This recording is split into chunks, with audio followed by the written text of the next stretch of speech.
OpenAI has just announced that PwC is its biggest customer to date. They just signed 100,000 PwC workers onto the new ChatGPT Teams feature, and they've selected it as, I think, their very first and maybe only reseller of ChatGPT, which is super interesting how this whole deal is getting structured. I'm going to get into this on the podcast. Let's dive in.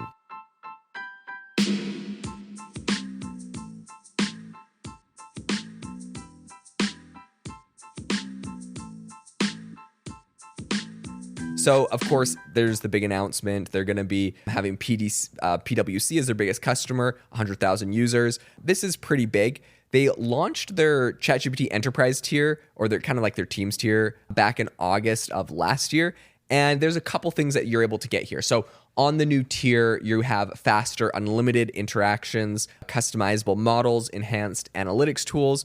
And really what they're trying to do is monetize OpenAI's generative AI products to more of an enterprise audience and give them kind of just make it better and faster. But otherwise, it's, the same AI model that everyone else gets. So Richard Hashler, who is working on this, said PwC is the first partner that we are leaning into in this way. PwC becomes our largest customer, but they're also our first partner who's going to be reselling ChatGPT Enterprise. It is penetration into industry verticals, but also providing an expansive set of services that customers desperately need to take advantage of in a brand new solutions category.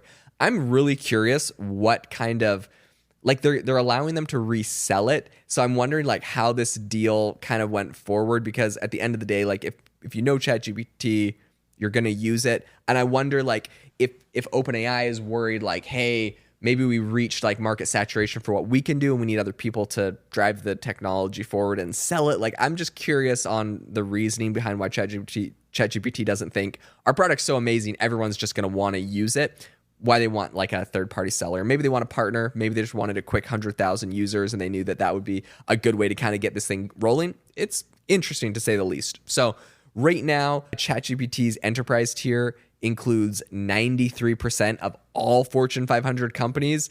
So I think that's including PwC's 100,000 employees in the US, UK, and the Middle East, which are going to increase that number more.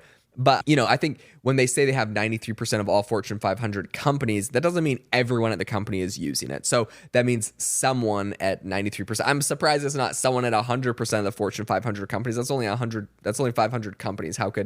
I'm sure it is 100% and it just didn't get reported correctly because, so maybe some company banned it and no one wants to admit they're using it. But Fortune 500 companies, there's definitely someone at every company that's using it. So whatever. What I do think is interesting is getting Brett Greenstein's perspective on this. So Brett Greenstein, he's PwC's generative AI leader. He kind of emphasized that adopting ChatGPT won't threaten jobs, but allow business growth without needing, more employees, AKA you won't need to actually hire people. So it's kind of funny because he's like, don't worry, this isn't going to threaten jobs, but once you use it, you won't need to hire anyone new. So it's kind of interesting. I have heard that right now is a very tricky time to be getting jobs. A lot of people I've talked to, it's just a bit of a harder market right now. Not to say it's impossible and not to say, lose hope or anything, but it is trickier. And I think a percentage of this is as we're adapting to this shift where people are getting these AI tools that make them more efficient.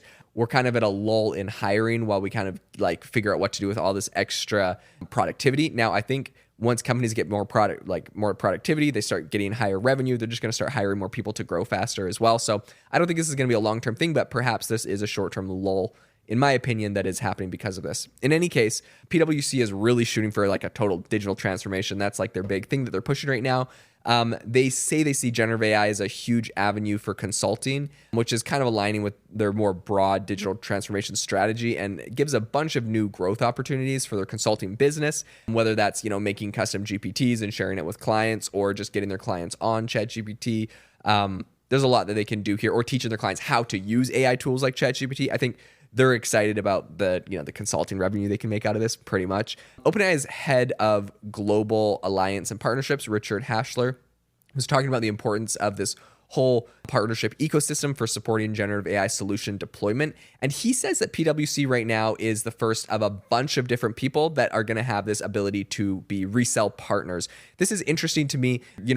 some people would say maybe they're leaving money on the table, but I think there's a couple things that could happen here. Number one is just like industry goodwill. And number two, I think you have to think about the fact that OpenAI really has reached, in my opinion, a very big market saturation. People are saying that their user growth is slowing. There's incumbents coming in from XAI that just raised $6 billion at a $26 billion valuation. They have Google Gemini that's coming hot on their heels with a bunch of new integrations into everything. They have Meta that's going to be like a big competitor. They have, of course, Anthropic, which is being used, and I think maybe one of the most direct competitors, ChatGPT. So there's a lot of competition, and I think if they can more than just like get extra distribution from PwC, I don't know how much extra distribution they actually would be getting. I think if they can lock in those vendors, they're essentially pay to play, making sure that Anthropic doesn't sign the same deal and PwC isn't shilling Anthropic to everybody. So they're trying to kind of lock in, maybe with the big consulting firms, these deals. And I think that makes a lot of sense if you look at it from that perspective, not just like, how much money are they leaving on the table or actually going to make any extra money? I think it's like, well, they're locking their competitors out of making the same deal. So that might be the biggest win in this situation. In any case, if you enjoyed the episode today and if you learned anything new, I would really, really appreciate it if you drop a review on the show wherever you listen to the podcast, Apple, Spotify, or on YouTube. Subscribe, but it helps out a ton to leave a review, drop some stars on Spotify. It's the About tab. In any case, I hope that you have an amazing rest of your day.